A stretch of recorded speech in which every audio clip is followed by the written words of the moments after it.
Hello mats, आज हम सीखने वाले हैं अपनी एंगुलर की एप्लीकेशन के अंदर बूटस्ट्रैप को कैसे इंस्टॉल किया जाता है। पहले हम बात कर लेते हैं बूटस्ट्रैप है क्या। बूटस्ट्रैप बेसिकली एक फ्रेमवर्क है जो किसी भी एप्लीकेशन के अंदर आपके HTML के स्ट्रक्चर को और आपके एप्लीकेशन के डिज़ाइन को एप्लीकेशन को डिज़ाइन करने के लिए यूज़ होता है।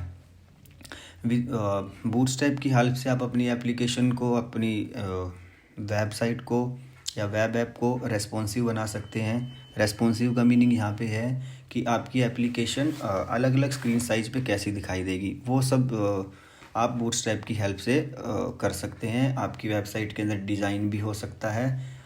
इसके लिए आपको कुछ ज़्यादा कोड करने की ज़रूरत नहीं है, कुछ बेसिक बूटस्ट्रैप का फ्रेमवर्क सीखने की ज़रूरत है। तो अपनी एप्लीकेशन के अंदर बूटस्ट्रैप कैसे इंस्टॉल करेंगे, आपको सबसे पहले गूगल पे जाके बूटस्ट्रैप सर्च करना है। तो आप बूटस्ट्रैप की ऑफिशियल वेबसाइट पे जाएंगे, वहाँ पे आपको डॉक्स सेक्शन में जाना है। डॉक्स के अंदर आपको डाउनलोड का ऑप्शन मिलेगा।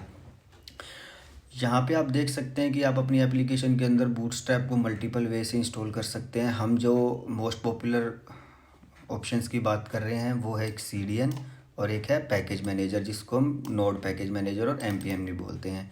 मेरा प्रेफर्ड और आपको बोल सकते हैं कि बेस्ट वे जो मुझे लगता है अपनी एप्लीकेशन के अंदर बूटस्ट्रैप को इंस्टॉल करने का, वो है पैकेज मैनेजर के थ्रू।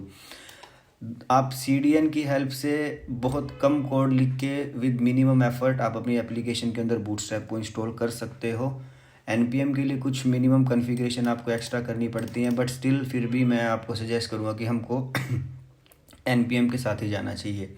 उसके पीछे काफ़ी बड़ा रीज़न है जो इनिशियल टाइम पे आपको प्रॉब्लम नहीं देगा, बट आपकी एप्लीकेशन जब बन के तैयार हो जाएगी और आप प्रोडक्शन में जाते हो, तब आपको वहाँ पे CDN प्रॉब्लम दे सकता है। तो मैं एक बार अभी बात कर ही लेते हैं कि CDN प्रॉब्लम क्या दे सकता है। CDN यहाँ पे है कंटेंट डिलीवरी नेटवर्क, मतलब हम किसी और की वेबसाइट से कंटेंट को ले सकते हैं और अपनी एप्लीकेशन के अंदर इंस्टॉल कर सकते हैं। जब आपकी एप्लीकेशन प्रोडक्शन रेडी है, डिप्लॉय हो चुकी है, वहाँ पे हमारे पास कुछ सिक्योरिटी कंसर्न होते हैं, कुछ कंप्लाइंस आते हैं, जिससे हमें पता लगता है कि हम अपनी वेबसाइट के अंदर किसी थर्ड पार्टी के डोमेन से या किसी थर्ड पार्टी वेबसाइट से जावास्क्रिप्ट या CSS को लोड नहीं कर सकते। वहाँ पे आपकी एप्लीकेशन ब्रेक हो जाएगी, क्योंकि आपका डोमेन हो सकता है सपोज करो learnbeforeearn.com, लेकिन आपकी वेबसाइट के अंदर जो बूटस्ट्रैप है वो कहाँ से लोड हो रही है, JSDelivery.net से। तो यहाँ पे एक कंस्ट्रेन होगा, सिक्योरिटी का ऑप्शन हो सकता है कि आप JSDelivery से आप अपनी वेबसाइट के अंदर कुछ भी लोड नहीं कर सकते। इसके क्या सोल्यूशन है? एक सोल्यूशन ये है कि हम अपनी वेबसाइट के अंदर अलाउ करें कि हाँ, हमें इस डोमेन का पता है, यहाँ से लोड होने दो। अगर वो ऑप्शन आपके पास है तो ठीक है, अदरवाइज़ आपको ये ऑप्शन हटाना ही पड़ेगा। तो बेटर है कि CDN के साथ ना जाके आपको NPM के साथ जाना चाहिए। हम दोनों वे सीखते हैं स्टेप बाय स्टेप। चॉइस आपकी है, जो आपको अच्छा लगे आप वो यूज़ कर सकते हो, बट मेरा स्टिल वोट NPM के साथ है। तो हम बात करते हैं हमारे लास्ट प्रोजेक्ट की। हमने एक लास्ट प्रोजेक्ट जो स्टार्ट किया हुआ था ब्लॉग की एप्लीकेशन का, जो हमने लास्ट वीडियो में सीखा था, ईच एंड एवरी फाइल को लाइन बाय लाइन समझा था। तो हम सबसे पहले इस एप्लीकेशन को रन कर लेते हैं। CD प्रोजेक्ट के अंदर जाके, YT यूट्यूब के अंदर जाके मैंने एक एप्लीकेशन बनाई थी ब्लॉग, और मैं इसको स्टार्ट कर देता हूँ। NPM स्टार्ट मेरी एप्लीकेशन को स्टार्ट करने के लिए है। ये कॉन्फ़िगरेशन आपको अगर ध्यान नहीं है तो मैं आपको फिर से बता देता हूँ। package.json के अंदर हमने इस कमांड को रन किया है। आपने जैसे NPM स्टार्ट किया तो ngserve कमांड रन हुई, वो आप यहाँ पे देख सकते हो। ngserve, आपकी एप्लीकेशन कंपाइल सक्सेसफुली। आप अगर यहाँ पे जाके देखोगे, आपकी एप्लीकेशन बाय डिफ़ॉल्ट कौन सी पोर्ट पर रन होती है, लोकल होस्ट 4200। आपकी एप्लीकेशन ऐसी दिखाई दे रही है। हम सबसे पहले अपने ऐप कंपोनेंट के सभी कंटेंट को डिलीट कर देते हैं। अब सेव कर देते हैं। अब आप जाके देखोगे तो आपकी एप्लीकेशन कुछ ब्लैंक पेज दिखाई दे रहा होगा। ठीक है, हम नेक्स्ट जाते हैं। हम एक सिंपल कुछ डिज़ाइन बना लेते हैं। लेट से हमें ओके टेबल का ऑप्शन लेते हैं। सपोज करो हमको ना ये वाली टेबल अपनी एप्लीकेशन के अंदर बनानी है। हमने यहाँ से कंटेंट कॉपी किया, अपने ऐप कंपोनेंट के अंदर जाके पेस्ट कर दिया और सेव कर दिया। इतना करने से आपकी एप्लीकेशन पे अंदर टेबल ऐसी दिखाई दे रही है, जो कि अच्छी नहीं लग रही। हमको इसका डिज़ाइन करना पड़ेगा। एक तरीका क्या है कि हम कस्टम CSS से इसको सेट करें। दूसरा तरीका क्या है, हम बूटस्ट्रैप यूज़ कर ले, जो कि मोस्ट प्रेफर्ड वे है और मोस्ट पॉपुलर वे भी है। इसके लिए आपको क्या करना होगा, सबसे पहले आपको अपने प्रोजेक्ट के अंदर बूटस्ट्रैप को इंस्टॉल करना होगा। उसके लिए हम डाउनलोड सेक्शन में जाएंगे। हम बात करते हैं कि CDN, हमने CDN को कॉपी कर लिया। यहाँ जब हम कॉपी कर रहे हैं तो आपको ध्यान रखना है, लिंक मतलब हमारी CSS फाइल मिलेगी और स्क्रिप्ट मतलब हमारी जावास्क्रिप्ट फाइल मिलेगी। हमको दोनों ही एज ए डिपेंडेंसी इंस्टॉल करनी है। अगर आप ग्लोबल लेवल पे कुछ इंस्टॉल करना चाहते हो तो आपके पास दो वे हैं, एक आप angular.json में भी कर सकते हो और index.html में भी कर सकते हो। अब CDN की बात करें तो आपको index.html में जाना है और यहाँ पे वो फाइल को पेस्ट कर देना है। आपने जो कोड कॉपी किया था उसको यहाँ पे पेस्ट करना है। पेस्ट करते आपका कोड यहाँ पे रिकम्पाइल होगा। रिकम्पाइल होने के बाद यहाँ पे आप जाके देखोगे तो आपकी एप्लीकेशन के ऊपर टेबल की सेटिंग जो आपने वहाँ पे देखा था, टेबल का डिज़ाइन बनके तैयार है। बस इतना करने से ही आप रेडी हो, आपकी एप्लीकेशन के अंदर बूटस्ट्रैप इंस्टॉल हो चुकी है, वो सही से काम कर रही है। अब हम बात कर रहे हैं दूसरे तरीके की, जो मोस्ट पॉपुलर वे है और प्रेफर्ड वे भी है। आप उसको एज ए डिपेंडेंसी अपने प्रोजेक्ट के अंदर इंस्टॉल कर लो। रीज़न मैंने आपको लास्ट टाइम बताया था। अब इसको हम सीखते हैं। हमने अभी ये 2 लाइन ऐड की थी, हम इसको कमेंट कर सकते हैं। कमेंट करने के बाद आप देखोगे तो यहाँ पे आपको टेबल का स्ट्रक्चर फिर से पुराने वाला दिखाई देने लगेगा। इंस्टॉल करने के लिए वेबसाइट पे जाएंगे, npm इंस्टॉल की कमांड को कॉपी करेंगे, अपने टर्मिनल के अंदर जाएंगे। आपका एग्जिस्टिंग प्रोजेक्ट है, पहले इसको एक बार स्टॉप कर देंगे।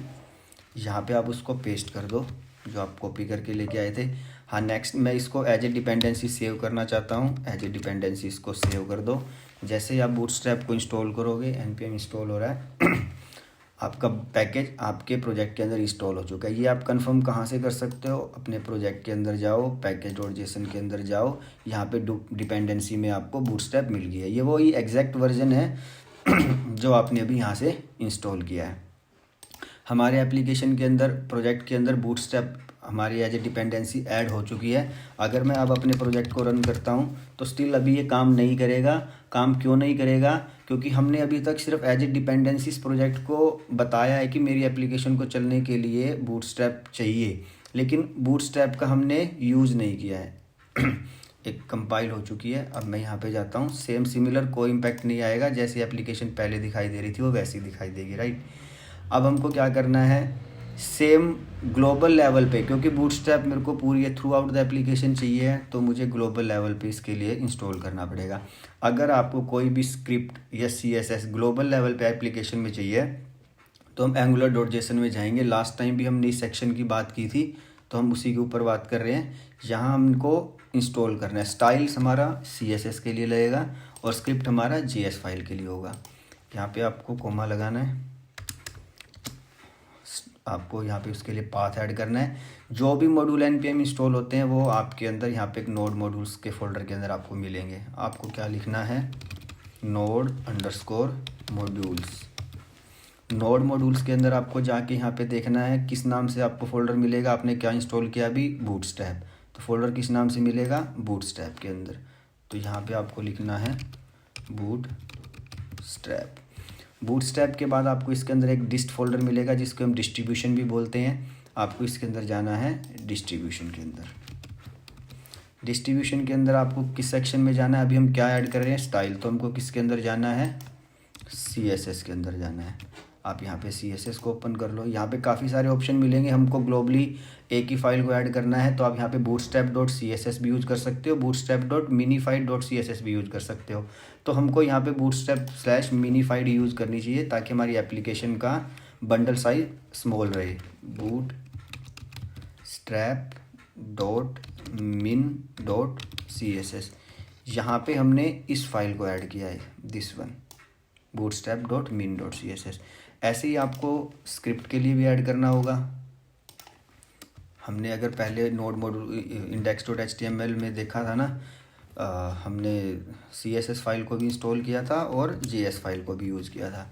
तो यहाँ पे अभी हमारा सेम सिनेरियो यहाँ तक CSS के पैरेलल में ही है। तो यहाँ पे bootstrap, node modules, bootstrap, distribution, यहाँ पे अब क्या हो जाएगा, JS, और बूटस्ट्रैप मीन की जगह CSS की जगह क्या हो जाएगी, JS।